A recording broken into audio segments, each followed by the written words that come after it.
Estamos de volta com a parte 2 do informativo 888 do STJ, reiniciando agora no julgado da terceira turma. O primeiro deles foi inserido no Código Civil, destaque da seguinte forma: não existe uma relação de consumo entre o investidor, ainda que não profissional, e o fundo que passou a integrar. A relação de consumo configura-se entre os investidores ou cotistas não profissionais e os gestores e administradores do fundo. 2. Quando os prejuízos causados ao próprio fundo de investimentos e, por conseguinte, aos investidores derivam de culpa em sentido estrito, a responsabilidade deve ser atribuída aos gestores e administradores envolvidos nos atos de má gestão. Então imagine uma situação assim, ó. Você não é um investidor profissional, você é um trabalhador aí de qualquer área que seja, mas sobra aquele seu suado dinheirinho no fim do mês e você procura algum investimento lá na sua corretora. Aí você escolhe um fundo de investimento, qualquer que seja, tá? Acontece que esse fundo é mal gerido e por culpa dos administradores ou gestores do fundo, você acaba tendo um prejuízo muito grande. Aí a primeira pergunta que eu te faço: se aplica o Código de Defesa do Consumidor em relação a esse investidor não profissional? Resposta: sim. Se aplica o CDC, tá? Segunda pergunta: quem que vai ser responsabilizado por esses atos de má gestão? Gente, são os gestores ou administradores, não é o próprio fundo, tá? Entenda, o fundo de investimento é basicamente uma comunhão de capitais, não é? Imagina, eu aporto meu dinheiro no fundo de investimento e eu passo a ser cotista, eu tenho 0,00001% daquele fundo de investimento. Imagina se eu processo, não é, e ganho uma ação contra o fundo de investimentos, se o fundo de investimentos se torna obrigado a me pagar. Gente, nesse caso, o fundo que eu sou proprietário de cota, né, de uma parte dele, pelo menos, é quem vai estar me pagando. Da mesma forma, vários outros consumidores cotistas vão estar arcando também com parte do prejuízo. Isso faz sentido? Isso não faz sentido, né? Então, quem é que vai ser responsabilizado? É o administrador ou o gestor do fundo, caso de fato se verifique que houve alguma má gestão, que houve alguma ação temerária, não é? Algum tipo de má-fé ou algo assim, beleza? Último ponto para a gente esclarecer. Onde é que se aplica o Código de Defesa do Consumidor? É na minha relação com o fundo de investimento? Não. Aqui não se aplica o CDC. Se aplica na minha relação com os gestores ou administradores do fundo. Aí beleza, não é? Aí sim se aplica o CDC. Então, como é que ficaram os destaques? 1. Não existe uma relação de consumo entre investidor, ainda que não profissional, e o fundo que passou a integrar. A relação de consumo configura-se entre os investidores ou cotistas não profissionais e os gestores e administradores do fundo. 2. Quando os prejuízos causados ao próprio fundo de investimento e, por conseguinte, aos investidores derivam de culpa em sentido estrito, a responsabilidade deve ser atribuída aos gestores e administradores envolvidos nos atos de má gestão. Seguindo em frente, próximo julgado foi inserido no Código de Defesa do Consumidor e, na verdade, é uma continuação do julgado anterior, tá? Então, são somente outros destaques, mas vamos lá. 1. A relação entre a instituição financeira que atua como distribuidora de cotas de fundos de investimento e a investidora não qualificada ou não profissional é de consumo. 2. Na prestação de serviços e comercialização das cotas dos fundos, a distribuidora tem deveres de verificar a adequação entre o perfil do investidor e perfil de risco do fundo e de apresentar as informações do fundo transmitidas pelo gestor. 3.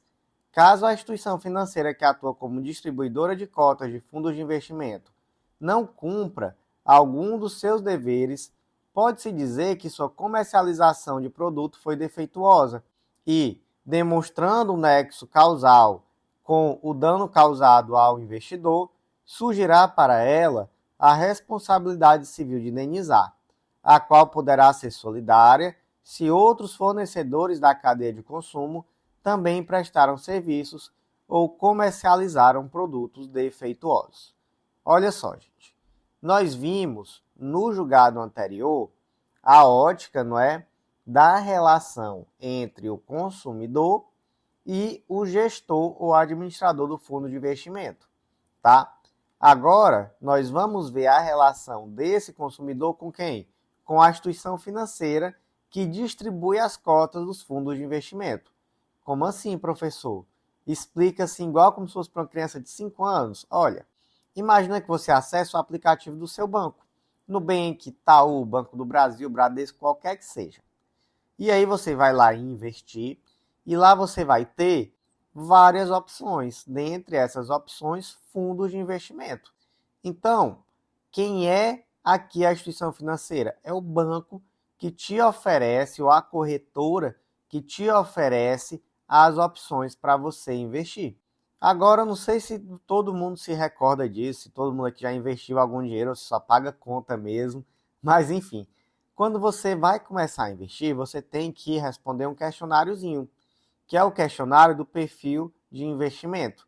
E aí você vai verificar se o seu perfil de investimento é conservador, é arrojado, se é agressivo, enfim, existem alguns perfis de investimento, não é, que você vai se qualificar.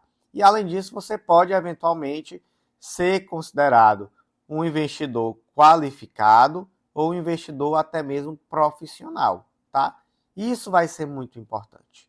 Porque se você for investidor profissional, não vai ser aplicável a você o Código de Defesa do Consumidor, beleza? Agora, nesse caso aqui, nós estamos vendo, não é, a relação entre você, consumidor, você, pequeno investidor, e a instituição financeira.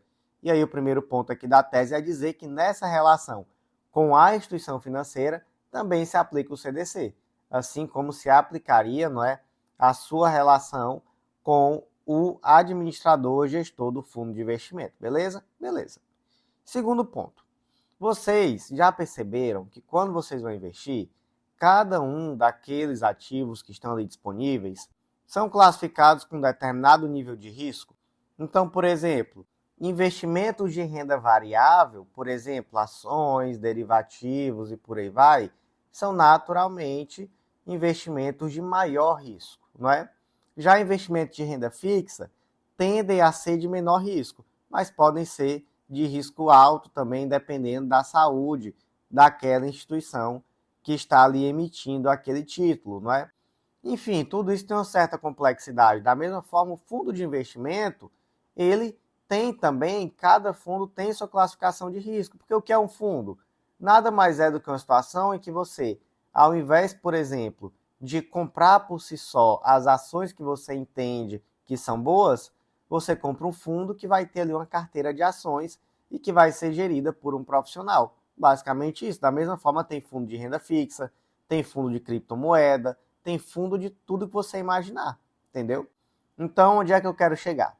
É na questão de que se a instituição financeira lhe oferece uma cota de fundo de investimento que está desenquadrada em relação ao seu perfil de investidor, e esse investimento acaba lhe trazendo um prejuízo, e isso pode ser considerado um defeito do serviço, entendeu? É isso, tá? Então, quais são as conclusões aqui? Primeira, na relação entre o investidor não profissional e a instituição financeira também se aplica o CDC. Segundo, na prestação do serviço é necessário verificar a adequação entre o perfil do investidor e o perfil de risco do fundo. E terceiro, caso haja um prejuízo decorrente da não observação desse perfil de investidor, haverá o dever de indenizar caso haja um prejuízo, porque se considera aqui que houve um defeito na prestação do serviço. Então, como é que ficaram os destaques? 1. A relação entre a instituição financeira que atua como distribuidora de cotas de fundo de investimento e a investidora não qualificada ou não profissional é de consumo. 2. Na prestação de serviços e comercialização de cotas dos fundos, a administradora tem deveres de verificar a adequação entre o perfil do investidor e o perfil de risco do fundo e de apresentar as informações do fundo transmitidas pelo gestor. 3. Caso a instituição financeira que atue como distribuidora de cotas de fundo de investimento não cumpra algum de seus deveres, pode-se dizer que sua comercialização de produto foi defeituosa e, demonstrando o nexo causal com o dano causado ao investidor, surgirá a ela a responsabilidade de indenizar, a qual poderá ser solidária se outros fornecedores da cadeia de consumo também prestaram serviços ou comercializaram produtos defeituosos. Seguindo em frente, vamos agora para os julgados da 5ª turma do STJ. Primeiro, foi inserido no Código Penal destaque da seguinte forma: a orfandade de filhos menores decorrentes de homicídio extrapola o resultado típico do crime e permite a valoração negativa das consequências do crime na fixação da pena base. Então, olha só, julgado que trata sobre primeira fase da dosimetria. Como é que se fixa a pena na primeira fase da dosimetria?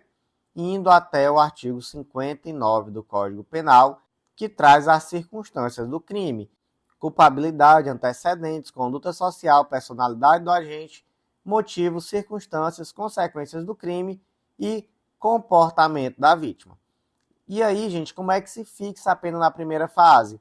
É simples, você pega a pena mínima e para cada uma dessas circunstâncias negativas você vai aumentar a pena. Qual o detalhe, gente?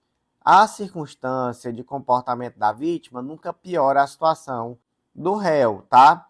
Pode eventualmente melhorar. Então, se o comportamento da vítima de alguma forma favoreceu o cometimento do crime, você vai eventualmente reduzir a pena, compensando, né, com alguma outra circunstância negativa, mas você nunca vai utilizar para aumentar, tá? E aí, qual é a fração que se aplica? A lei não fala, mas a jurisprudência normalmente traz um sexto, às vezes também um oitavo, tá? Então fica aí um pouco ao arbítrio do juiz essa fração, mas normalmente é isso, um sexto ou oitavo, ambas são aceitas pelo STJ, tá? No caso concreto, foi um homicídio e a pessoa que foi morta tinha filhos, tá? E aí o juiz entendeu que há uma consequência do crime aqui que extrapola aquilo que é normal ao tipo penal homicídio, tendo em vista que, em virtude desse crime, as crianças ficaram órfãs. Faz sentido? O STJ entendeu que sim, faz sentido, tá? Então, o fato do homicídio ter deixado as crianças órfãs é uma consequência do crime que extrapola aquilo que é normal ao tipo penal homicídio, sendo sim causa suficiente para exasperar a pena base. Então, como é que ficou o destaque? A orfandade de filhos menores decorrente de homicídio extrapola o resultado típico do crime e permite a valoração negativa das consequências do crime na fixação da pena base. Seguindo em frente, próximo julgado foi inserido no Código de Processo Penal destaque da seguinte forma: 1.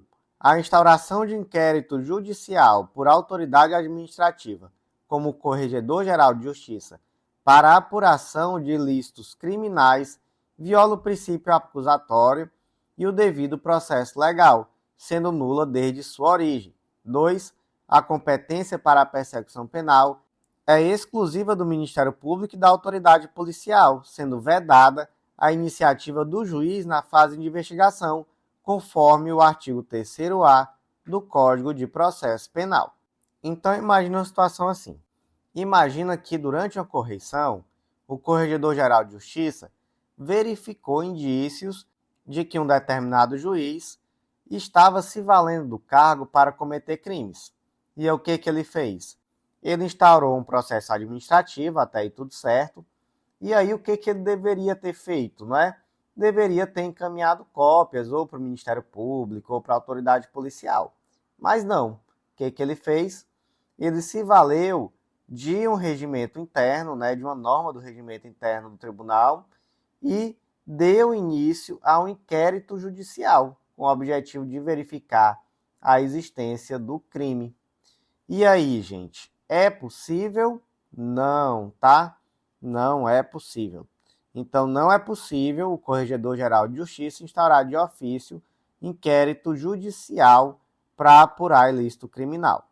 Isso viola o sistema acusatório, né? Ele deveria ter remetido os autos ao Ministério Público, e aí esse sim titular da ação penal poderia eventualmente apresentar uma denúncia, tá?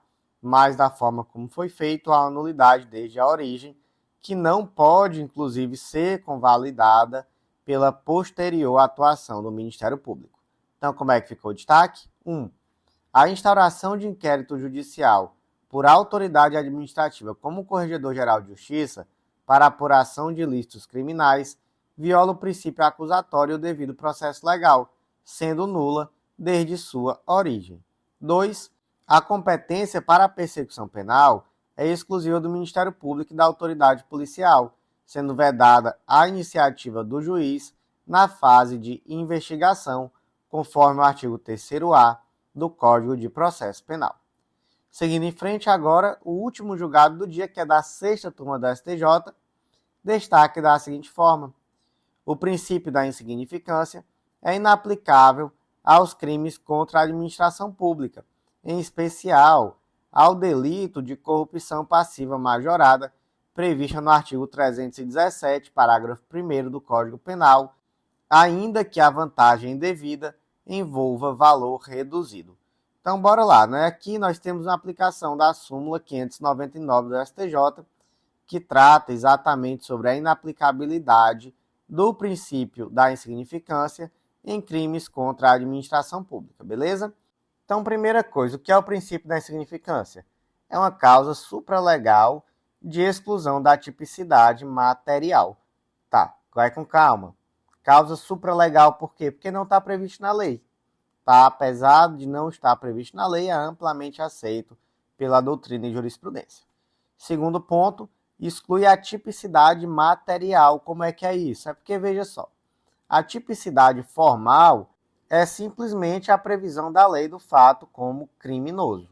Agora, a tipicidade material ela vai além, porque ela verifica se o grau de exposição, se o grau de lesão daquele bem jurídico tutelado é suficiente para que haja uma intervenção no direito penal, porque, afinal de contas, o direito penal é a última ratio, né? Então, se a lesão for ínfima, não é possível aplicar o direito penal. Por quê? Porque esse fato sequer é crime, deixa de ser um fato típico, tá? Beleza. Caiu uma pergunta sobre o princípio da insignificância na minha prova. O que eu tenho que falar? Você tem que falar sobre os 4 requisitos para a aplicação do princípio da insignificância.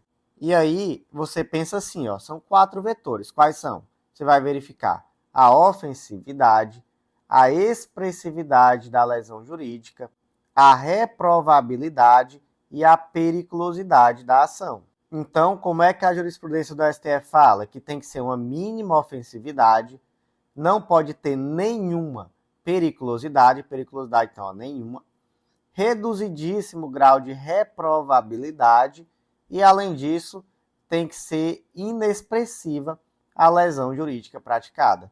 Gente, isso aqui não quer dizer praticamente nada, né? Isso aqui, desculpa, é uma bobagem.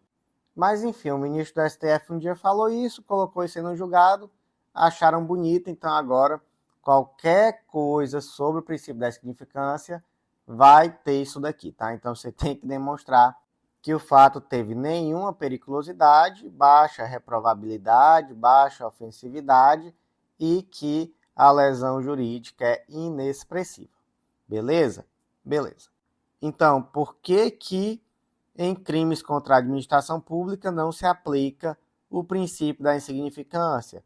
Porque aqui o que se tutela não é simplesmente o patrimônio do Estado, mas são os próprios princípios da moralidade, probidade, fé pública, enfim. No caso concreto, imagina, por exemplo, que uma servidora pública solicitou R$ 20 de um determinado cidadão para inserir dados falsos no sistema público e assim emitir uma certidão de quitação eleitoral. Gente, o valor é minúsculo, né? R$ 20. Mas o que menos vale aqui é o valor. Então, o valor aqui é insuficiente, especialmente porque aqui nós temos uma causa de aumento, que é aquela em que, de fato, o funcionário retarda ou deixa de praticar um ato de ofício ou pratica infringindo o dever funcional. Aqui temos uma causa de aumento de 1/3, não é? Então, em especial nessa situação em que é uma corrupção passiva majorada, aí é inaplicável mesmo o princípio da insignificância, independentemente de ser baixo o valor que foi solicitado. Então, como é que ficou o último destaque de hoje? O princípio da insignificância é inaplicável aos crimes contra a administração pública, em especial ao delito de corrupção passiva majorada, previsto no artigo 317, parágrafo 1º do Código Penal, ainda que a vantagem indevida envolva valor reduzido. E, meus amigos, por hoje foi isso.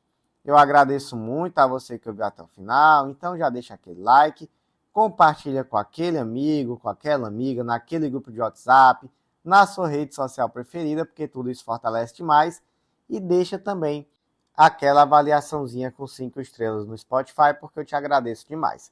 Então, por hoje foi isso. Obrigado a você que ouviu até o final e até a próxima.